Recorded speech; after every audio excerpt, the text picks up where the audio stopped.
topiknya ini agak, yang kita bahas barusan ini agak keluar tapi sangat bermanfaat. Karena itu apa? Menyebabkan orang tua itu aware, gitu loh. Jadi ini orang tua harus aware. Jadi nomor satu harus sadar. Mengapa dia yang dipilih dikaruniai anak yang katanya berkebutuhan khusus? Itu dulu harus aware. Mengapa? Jadi kadang-kadang kan kita udah cenderung menyalahkan Tuhan.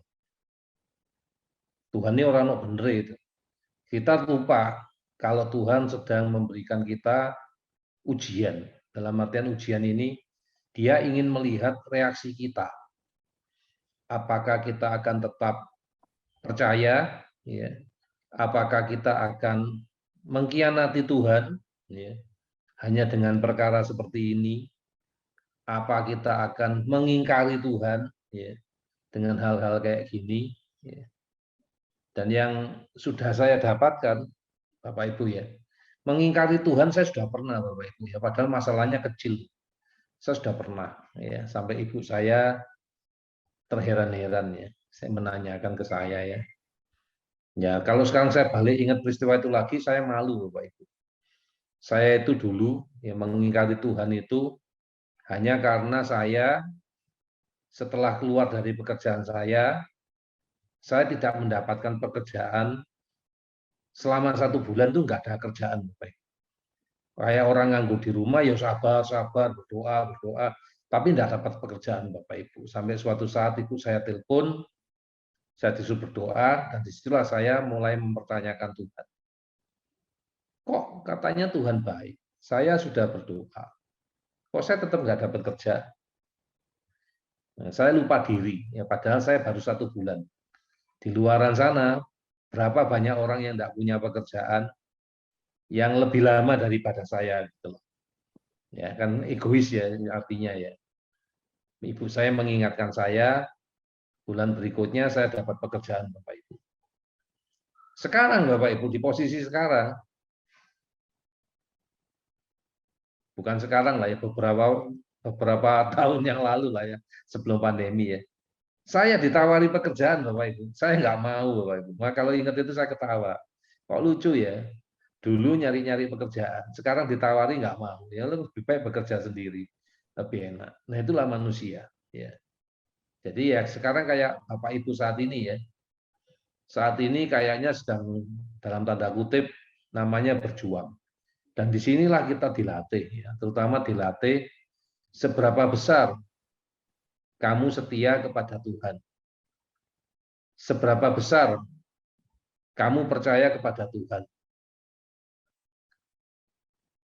Dalam beberapa bulan terakhir ini aja Bapak Ibu ya, sejak saya menemukan sombong banget ya, ditunjukkan, bukan menemukan, ditunjukkan satu keping puzzle mengenai sampah emosi. Saya pikir masalah saya selesai Bapak Ibu.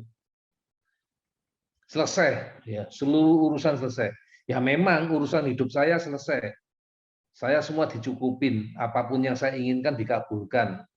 Gak ada masalah Bapak Ibu. Sampai mau pensiun pun gak ada masalah Bapak Ibu. Semua ready, disiapkan sama Tuhan. Tetapi yang belum siap Bapak Ibu untuk menolong anak Bapak Ibu. Baru saya pikir urusannya selesai. Ketemu lagi satu pasal baru. Baru saya kerjakan Bapak Ibu. Begitu saya mulai tersenyum. Ketemu lagi satu pasal baru lagi. Ketemu satu pasal sampai kadang-kadang saya ngomong sama Pak Heri. Pak Heri katanya kita udah ketemu keping yang terakhir. Nah, ini kok kepingnya makin banyak. Kok tiba-tiba ketemu lagi. Saya sampai malu mau ngomong sama orang tua. Lah ini ketemu lagi terus dulu katanya satu keping nggak ketemu. Nah sekarang keping lagi baru. Ya, saya cuma bisa bersyukur kepada Tuhan. Ya.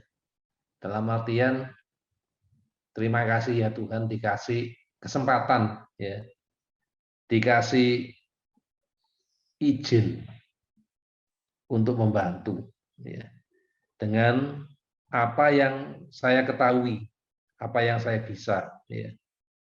Ya, saya juga bersyukur ya. ditemukan, ya, bukan bertemu tapi ditemukan ya, ditemukan oleh mata hati, sehingga bisa berkolaborasi, ya, bisa saling melengkapi untuk membantu lebih banyak orang, ya, lebih cepat. Dan saya bersama Bung Ive itu percaya bahwa kalau kita bisa berkumpul bersama-sama sekarang ya saat ini bukan karena suatu kebetulan Bapak Ibu. Karena ini memang sudah ditakdirkan, ya sudah ditakdirkan oleh Tuhan kalau kita bertemu. Nah, lalu orang-orang di luar sana itu gimana? Ya belum waktunya. Oh, mereka mendapatkan kesempatan yang sama kok, mendapatkan undangan yang sama, mendapatkan link yang sama. Ada yang barusan WA saya, Dok, linknya tidak berfungsi. Saya cek linknya betul. Kenapa dia di tempatnya dia tidak berfungsi? Di yang lain bisa masuk. Linknya sama. We don't know. Ada orang lain tadi yang cerita, maaf baru bisa join. Sinyalnya tidak baik. Ternyata karena takdirnya bagus, sekarang masih bisa join. Ya. Lalu orang di luar sana gimana? Yang ada 8.000 orang itu, yang ada di grup komunitas, mendapat informasi yang sama, mendapat kesempatan yang sama. Kalau kadang-kadang saya berpikir ya, saya jarang ngomong sama Bu Mei, ngomongnya sama Pak Heri ya. Karena Bu Mive kalau dibully bales, kalau Pak Heri enggak.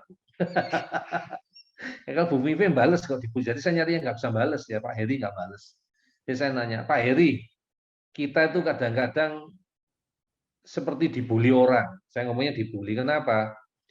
Kita itu ingin ngajarin orang, ngasih ilmu ke orang, bukan ngasih lah, berbagi lah, sharing lah ya. Ke orang, tujuannya itu untuk anak mereka, bukan anaknya kita. Kita undang acaranya gratisan, kita itu udah spend waktu. Ya. Waktu itu mahal sekali Bapak Ibu. Tidak ternilai dengan uang. Itu pun kita kasih acaranya gratisan. Bapak Ibu yang repot. Ya. Dokter kasih rekaman, dikasih rekaman, nggak ditonton juga. Kadang-kadang kita mikir, sebetulnya maunya mereka ini apa sih? Kok kita yang jadi ribut gitu loh? Kok kita yang jadi sibuk? Ya? Kayak misalnya kejadian kemarin, sudah enggak usah ketemu saya, ngapain ketemu saya? Kan saya punya maksud. Kenapa kok Bapak Ibu enggak ketemu saya? Bukan berarti saya sombong, bukan. Saya ingin menunjukkan ke Bapak Ibu bahwa problem, bahwa masalah yang dihadapi oleh anak Bapak Ibu itu masalah kecil. Enggak usah ketemu dokter aja Bapak Ibu masih bisa. Wong kita juga ada pasti mendampingi walaupun tidak bertatap muka. Ngapain? Asal Bapak Ibu mau belajar, mau menonton, acaranya kan gratis. Malah ada yang minta maksa ketemu saya. Bayar 2 juta per jam juga enggak apa-apa. Ngapain? Tujuan saya bukan di sana, Bapak Ibu. Ya, tujuan dengan saya itu, ayo belajar. Kalau bisa murah, kalau bisa gratis, kenapa harus berbayar? Gitu ya, Bu Mingwe ya. Iya. Saking kan kita juga harus, karena kita enggak punya yang lain, ya kita juga harus, ya kadang-kadang, ya karena kamu minta waktu saya, ya kamu harus bayar, kan gitu. Padahal ya dikasih yang gratis. Iya. Ya, itu yang sesi yang menurut saya tadi yang menyimpang dari vestibular, tetapi penting buat Bapak Ibu. Tetaplah setia, ya setia kepada Tuhan. Apalagi kalau Bapak Ibu menemukan ya metode terapi ini dari doa. Jangan tiba-tiba belum selesai ya. Ya walaupun anaknya progres ya, progres anaknya, tapi belum selesai dalam artian masih punya masalah atau apa. Ya sudah Dok, saya keluar dulu. Saya mau shopping dulu, ya enggak ngomong sih. Yang kayak gitu biasanya enggak ngomong sama dokter Ali. Tahu-tahu hilang, enggak ada kabarnya. 2 tahun lagi baru balik, Dok mau balik lagi ke dokter Ali. Ya minimal Bapak Ibu cobalah 2 tahun. Ya. Kalau memang benar-benar enggak progres, selama Bapak Ibu mengikuti aturan main ya, posting atek setiap bulan, pasti kan ke monitor sama kita. Begitu ateknya enggak turun, Bapak Ibu pasti kita tanyain.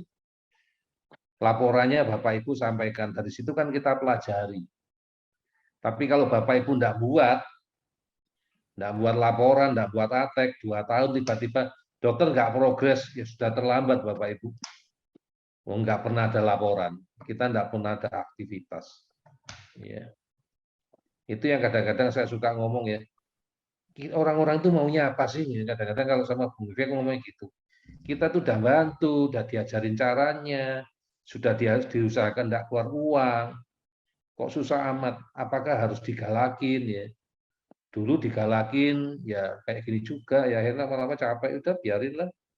Sekarang jawabannya sederhana, ya semua anak-anaknya dia ngapain aku kok repot. Lalu kenapa dok kok masih mau dok kayak ya aku mau ninggalin jejak supaya nanti kalau seandainya aku sudah tidak bersama-sama kalian, kalian minimal masih dapat jejak-jejaknya. Oh iya, minimal Dokter Ali beberapa puluh tahun yang lalu pernah ngomong tentang hal ini ya. Mudah-mudahan videonya masih bisa diakses gitu. Mungkin Dokter Ali udah di surga Bapak Ibu. Ya dok. Itu loh ya. Jadi kenapa kita kadang-kadang itu minta ke Bapak Ibu seperti itu? Coba jangan banyak mengeluh. Ya. Jangan banyak mencari alasan Bapak Ibu. Dulu saya seperti itu. Bu Mive masih ngerasain karena kita ketemu Bu Mive berapa tahun ya Bu ya? Sejak tahun 2018 kah? Atau 2017? Sekarang 20. Loh, sekarang Kapan? 2022. Ya, dok, udah lama kayaknya dok. Aku juga nggak anunya. Sudah, yang jelas Tapi belum 10 tahun. iya, belum 10 Belum tahun. nggak? Belum 10 Tapi tahun. saya pernah ketemu Dokter Ali, ya dari awal-awal itu, ada juga saya juga pernah merasakan, wah Dokter Ali itu yang model zaman dulu itu yang cuma saya ini enggak tahu apa karena saya tuh ya tenang-tenangi, ya ndak sama Dokter Ali dulunya itu saya ngomong, ya udah ya mungkin karena kita sudah sering ketemu anak-anak spesial ya, jadi ketemu orang spesial itu juga tenang saja gitu. Biasa ini ya Bu ya. Biasa. Ternyata setelah diselidiki baru tahu memang dulunya anak spesial juga. Jadi ya, ya Mhm. maklum ya. Tapi sekarang saya udah nggak spesial, saya sudah biasa-biasa aja sekarang. Wah, gawat ini. Ya, sekarang lebih ada perubahan. Ya, kita doakan aja Dokter Ali makin ke sini makin memberikan memberikan manfaat untuk anak-anak kita. Dok, ada Yes. pertanyaan, Dok. Untuk Apa? anak 17 tahun, apa bisa dari Bu apa ya tadi itu ya, bisa melakukan intervensi biomedis? Loh, lah intervensi biomedis itu kan artinya terapi ya kayak yang kita kerjakan sekarang kan. Ya, ini Bu Rafa, Dok, apa umur 17 tahun masih bisa diterapi biomedis? Anakmu umur berapa, Bu? Nah, saya kan kepingin dokter yang menjawab. Ya, ngapain? Kalau aku sederhana gitu loh. Kalau kemarin ya aku jelasin di slide ya. Kemarin aku jelasin di slide. Sebetulnya ya setelah tak lihat dari sisi biomedis ya tak pelajarin ya dari beberapa buku. Mungkin karena aku dulu suka loncat-loncat ya. Ya setelah aku menyadari ya kenapa suka loncat-loncat ya orang ADHD. Cara berpikirnya itu begitu ya. Buat aku tidak loncat-loncat teman-teman. Tapi mungkin buat teman-teman setelah aku pelajari videoku itu nggak tersusun rapi. Oleh sebab itu aku dibantu Pak Heri lagi membuat video yang susunannya rapi. Ya. Nah, kenapa masalah yang dihadapi anak-anak itu yang dikatakan autism? Ya, jadi yang dikatakan autism. Jadi itu ada dua, ya ada dua tipe orang tua. Ya. Nomor satu, pasti mereka mengalami masalah pada anaknya, ya sehingga mereka membawa anak itu ke dokter atau ke siapapun untuk dilakukan pemeriksaan. Kalau nggak ada masalah, ngapain dibawa ke dokter? Ya kecuali kalau mereka tidak punya pengetahuan, kayak bapak ibu saya nggak punya pengetahuan, maka saya nggak dibawa kemana-mana. Nggak punya pengetahuannya bapak ibu ya. Bapak saya cuma tamat SMA, ibu saya nggak tamat SD. Ya. Jadi mereka nggak punya pengetahuannya. Dia cuma bilang saya anak nakal. Ya, tapi anak nakal, dibilang nakal-nakal yang kayak apa juga enggak, bukan nakal yang kriminal gitu. Jadi ya enggak ada, ya cuman berbeda dengan yang lain gitu. Ya. Jadi enggak diapa-apain ya dibiarkan sama orang tua saya. Nah, kalau enggak punya masalah, kira-kira mereka akan dibawa enggak untuk dilakukan pemeriksaan? Enggak. ya sehari-hari ya hidup aja bersama orang tuanya. Karena orang tua itu curiga, kok anak saya berbeda ya dengan anak lain yang seusianya. Anak itu dibawalah untuk diperiksakan. Ya, diperiksakan ke dokter tumbuh kembang lah, ke siapa lah, ya I don't know lah. Lalu keluarlah kata-kata yang diagnosanya juga macam-macam. Oh ini autis ringan, ya. Oh ini kemungkinan begini. Oh ini cuman speech delay. Oh ini cuman diagnosanya harus gak karu-karuan Bapak Ibu. Makanya saya nggak mau hidup dari diagnosa. Gak ada gunanya. Ngapain mikirin diagnosa? Ya. Nah dari situ kita coba mempelajari. Semua anak-anak itu orang tua cuma punya pikiran satu. Harus dicari solusinya. Benar? Ya pasti jawabannya benar. Ya. Dok kepingin anak ini seperti anak yang seusianya. Itu yang kepinginan orang tua. Oke, ya. Berarti kita harus menyelidiki mengetahui masalahnya. Sebelum itu yang terjadi apa? Pada saat mendapatkan diagnosa. Jadi jangan pernah minta diagnosa di kita ya, diagnosa nggak ada. Begitu dikasih diagnosa, ada orang tua yang mau menerima. Oh ya sudah, dikatakan autis ya sudah. ADD, ADHD, speech delay, GDD, apapun lah, ya diterima. Ya. Tetapi ada orang tua yang denial. Ini yang paling banyak ya Bu Mingwe ya. Ya. Justru karena denial inilah yang akhirnya tidak mendapatkan terapi dengan baik. Karena nggak menerima. Tidak percaya. Mending nyari second opinion, third opinion. Enggak. Ngeyel dengan dirinya sendiri. Dulu bapaknya juga baru bisa ngomong umur 5 tahun. Dulu ya kayak gitu terus kan. Gak selesai-selesai kan masalahnya. Dulu juga gitu. Nanti bisa ngomong-ngomong sendiri. Ya, kayak gitu kan salah satu contohnya. Terlambat. Ya. Oke. Jadi ada dua sikap. Bisa denial, bisa menerima.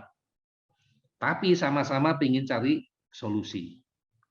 Nah, yang susah, kita ketemu tipe yang denial. Wong didiagnosa aja udah nggak percaya, apalagi dilakukan pemeriksaan, diomongin terus. Oh Bu, gangguannya di pencernaan sama di otak. Wong diomongin diagnosa aja udah denial. Apalagi begitu saya omongin, oh problemnya ini itu. Yang diperiksa segini banyak, kira-kira percaya atau tidak. Ya, itu lagi-lagi kalau ngomong ya takdirnya belum dok, ya sudah. Ya. Lah yang percaya kita tunjukkan caranya. Yuk caranya nomor 1, anakmu itu didiagnosa. Kita ajarin, termasuk ke kalian diajarin. Dikatakan autism itu karena dampak gangguan tumbuh kembang. Bicara komunikasi, sosialisasi, sensori motorik kognitif, sensori kognitif, perilaku, sama kesehatan secara umum. Nah, kalau dikatakan seperti itu, mari kita lakukan pemeriksaan biomedis. Nah, dari biomedis itu tadilah ketemu kira-kira apa penyebabnya. Kita bagi cuma jadi 2, gangguan pencernaan dan gangguan di otak. Gangguan di otaknya kita sebut sebagai brain injury. Gangguan pencernaannya yang paling banyak itu gangguan dysbiosis, yang karena tidak tertangani dengan baik menjadi leaky gut, akhirnya dari leaky gut itu jadi macam-macam. Jadi alergi lah, jadi dan teman-temannya.